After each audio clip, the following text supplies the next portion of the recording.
Halo Bray, kembali lagi di Gaptek News. Seperti biasa, kalau kita udah masuk ke Gaptek News, itu tandanya akan ada beberapa berita yang menurut gue menarik, tapi nggak tahu kalau menurut lo.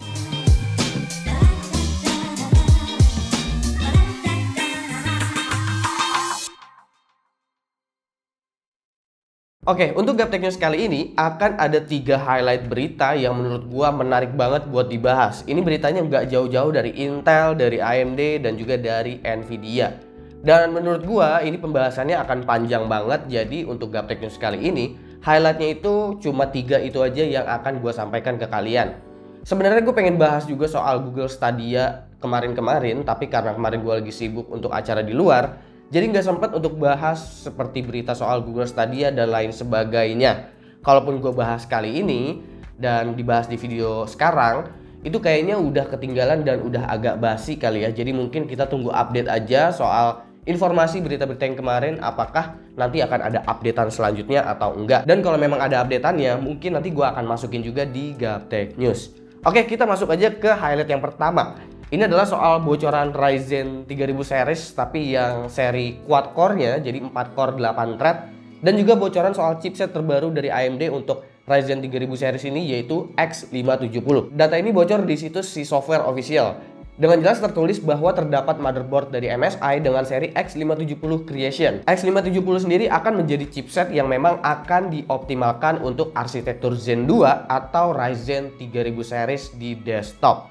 Yang dimana perbedaannya ini tentu ada di bagian I/O dan juga compatibility untuk PCI Express generasi keempat. Untuk pengguna chipset 300 series dan juga 400 series, itu kalian nggak perlu khawatir karena kalian juga akan mendapatkan update BIOS kalau misalkan kalian mau upgrade ke Ryzen 3000 series atau si Zen 2 ini. Karena setelah ditelusuri, update BIOS untuk microcore CPU terbaru itu udah tersedia.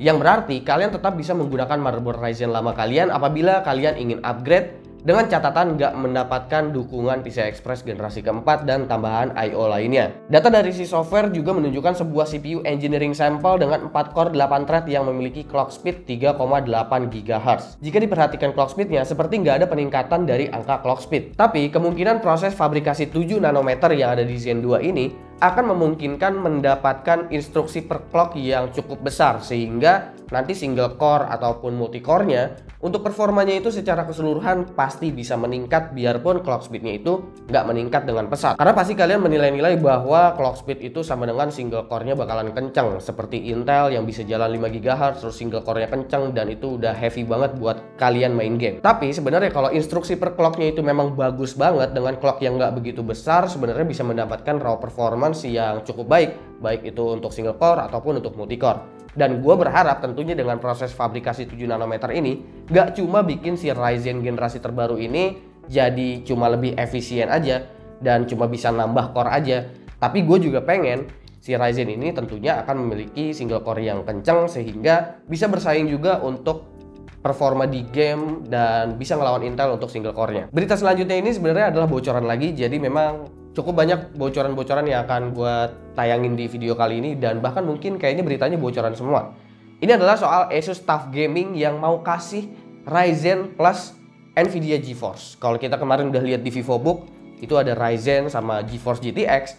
Nah, kabar-kabarnya Asus TUF Gaming ini juga bakalan kasih CPU Ryzen, tapi Ryzen itu Ryzen 3000 series, yaitu Ryzen Picasso.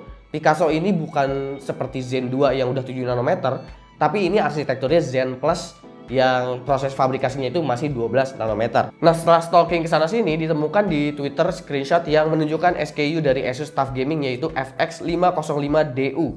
Diperlihatkan juga bahwa seri ini akan menggunakan Ryzen Picasso 12 nanometer, yaitu antara Ryzen 5 3550H atau Ryzen 7 3750H.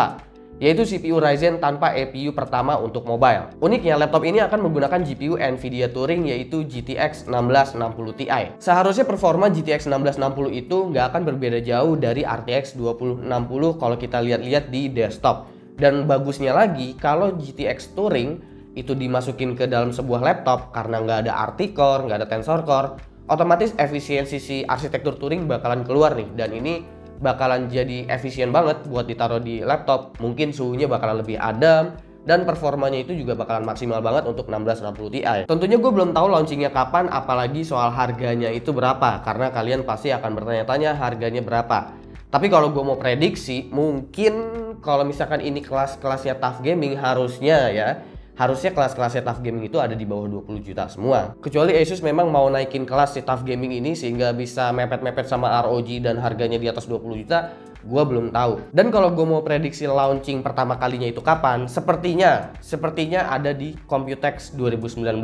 Jadi gue berharap setelah Gaptek.id nanti berangkat ke Computex, itu akan ngeliat si tough gaming yang menggunakan Ryzen dan juga GTX 1660 Ti. Oke, ini highlight berita terakhir yang mau gue sampaikan, dan gue rasa ini kayaknya drama yang cukup menarik buat dibahas, yaitu soal Intel yang mengambil Director of Technical Marketing sekaligus salah satu engineer dari Nvidia. Tom Peterson, Director of Technical Marketing sekaligus salah satu dari engineer Nvidia, membuat pernyataan di Facebook page-nya hari Jumat lalu bahwa itu adalah hari terakhir dia bekerja di Nvidia.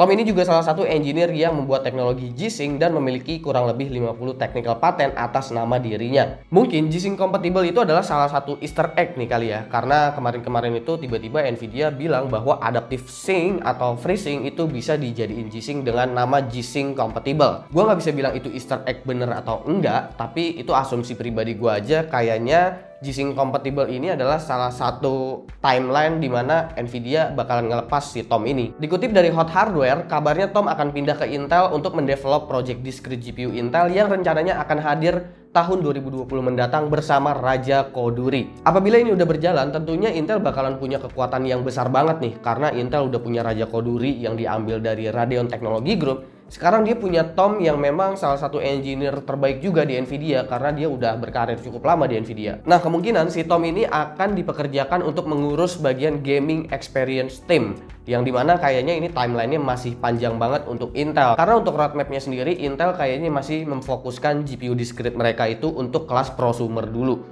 Jadi kayaknya untuk gaming ini si Intel masih mungkin di atas 2020 ya, mungkin 2021 atau 2022. Oke, segitu aja highlight berita yang bisa gue sampaikan untuk Gaptek News kali ini. Menurut kalian mana highlight berita yang paling menarik menurut kalian? Silahkan kalian komen di bawah. Jangan lupa like, share, dan subscribe jika video ini menarik buat kalian. Follow sosial media gue kalau lu kepo sama apa yang ada di balik layar Gaptek. Gue Suki dan seperti biasa sampai jumpa di lain kesempatan.